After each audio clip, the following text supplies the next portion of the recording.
En été 2021, la marine des États-Unis a fait quelque chose qu'on ne voit pas souvent. Elle a attaqué l'un de ses propres navires de guerre. Ouais, c'est bien ça, elle a ancré l'un de ses porte-avions au large de la côte est et elle a soumis à une série d'explosions sous-marines, culminant avec une détonation équivalente à environ 18 tonnes de TNT contre la coque. Ils ne sont pas devenus fous, il ne s'agissait évidemment pas d'un véritable attaque, mais d'un test. Un test plutôt atypique évidemment, mais un test tout de même. Et il ne s'agissait pas d'un navire ordinaire. Le porte-avions en question est l'USS Gerald R. Ford, le plus grand navire au monde. Alors si vous aimez les œuvres d'ingénierie colossale, cette vidéo est faite pour vous. Commençons par le début. Depuis plus de 80 ans, la marine américaine détient la plus grande flotte de porte-avions au monde, avec 11 navires capables de transporter 400 avions de combat et jusqu'à 55 000 marins. L'essentiel de cette flotte était composé de porte-avions de classe Nimitz, construits entre les années 60 et 90, mais conçus selon un design des années 50. Pour vous donner une idée, les Nimitz utilisaient des catapultes à vapeur pour lancer les avions, un système qui nécessitait l'acheminement de vapeur à travers de grands tuyaux encombrants depuis les chaudières jusqu'au réservoir situé juste sous le pont d'envol.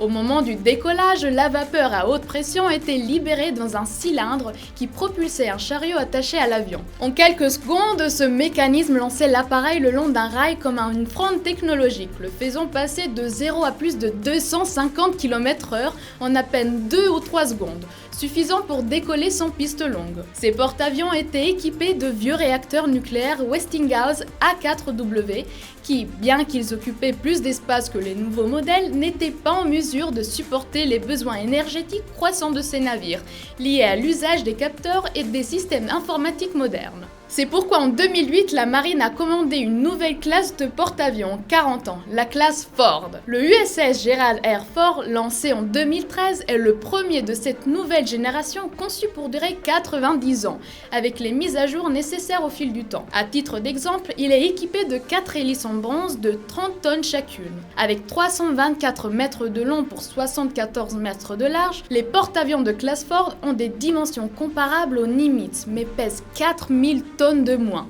soit l'équivalent d'un navire de guerre entier de classe Freedom.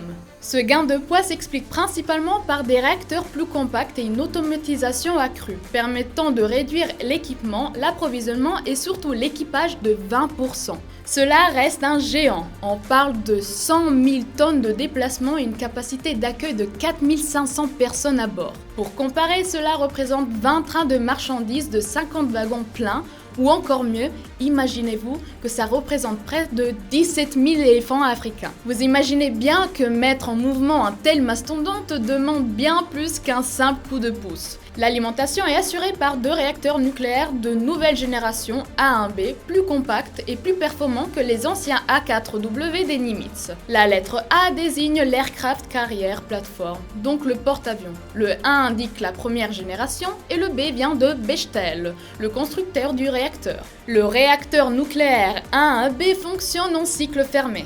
Cela signifie que le combustible uranium-235 peut être utilisé efficacement pour une longue période de temps. Pendant son fonctionnement, l'uranium-235 subit une fission nucléaire produisant de la chaleur, utilisée pour générer de la vapeur qui actionne des turbines, produisant ainsi de l'électricité. Le combustible usé est périodiquement retiré pour être recyclé ou éliminé de manière sécurisée. Grâce à ces réacteurs, le Gerald R. Ford peut opérer plus de 20 ans sans ravitaillement en carburant, avec une autonomie exceptionnelle pour les missions de longue durée. Les 2 réacteurs A1B à bord génèrent environ 700 MW de puissance thermique, soit 25% de plus que les modèles antécédents A4W, alimentant les systèmes à bord, y compris les catapultes électromagnétiques et les radars. Fait intéressant, seule une partie de cette puissance est effectivement utilisée. Que la moitié suffit pour les opérations quotidiennes, tandis que le reste constitue une réserve stratégique pour des besoins ponctuels très élevés. Mais ce surdimensionnement n'est ni un hasard ni une erreur. Vous vous rappelez que la durée de vie du navire a été fabriquée pour durer 90 ans ? Voilà, cette partie de puissance qui est aujourd'hui excédentaire implique que cette suralimentation énergétique servirait un jour à intégrer des technologies futures selon les sources les plus fiables. Passons maintenant aux technologies. Les porte-avions de la classe Ford regorgent clairement d'innovations technologiques conçues à la fois pour maximiser l'efficacité actuelle et accueillir les futures mises à jour. Parmi elles, la plus innovante est sans doute le système de lancement électromagnétique qui utilise l'électricité pour alimenter une série de rails s'étendant sur toute la longueur du pont d'envol. Ces rails génèrent des puissants champs magnétiques capables d'accélérer rapidement une navette attachée au train d'atterrissage d'un avion et de la propulser depuis le pont. Une vraie révolution par rapport à la vapeur. Il faut savoir que ce système permet de lancer un avion toutes les 45 secondes. Sous le pont, une autre innovation. 11 ascenseurs électromagnétiques avancés transportent armes et munitions avec une rapidité et un silence impressionnants, améliorant le rythme des opérations et la sécurité de l'équipage. Et pour superviser l'ensemble, comme un cerveau numérique, on trouve le radar sophistiqué Radar Dual Band, DBR, capable de suivre des centaines de cibles simultanément et même de détecter des objets furtifs, des stealths. Un mélange de puissance, de précision et d'intelligence qui change littéralement les règles du jeu en haute mer. Pour faire simple, un porte-avions est essentiellement une piste d'atterrissage mobile, tandis que la véritable puissance de feu réside dans l'escadron aérien dont est fourni le navire. Dans les cas du Carrier Air Wing 8 de la Gerald Ford, il est donc composé de plus de 70 aéronefs à voilure fixe, convertiplames et d'hélicoptères.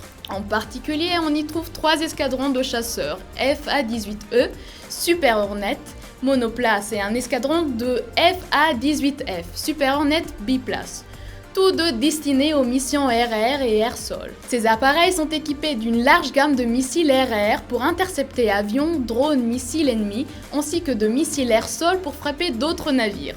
Ces chasseurs peuvent également larguer des mines grâce à un système QuickSync qui transforme une bombe explosive de 900 kg en une mine intelligente capable de neutraliser aussi bien des navires de guerre que des sous-marins. Contre des cibles terrestres, ils peuvent emporter une grande variété de bombes et de missiles.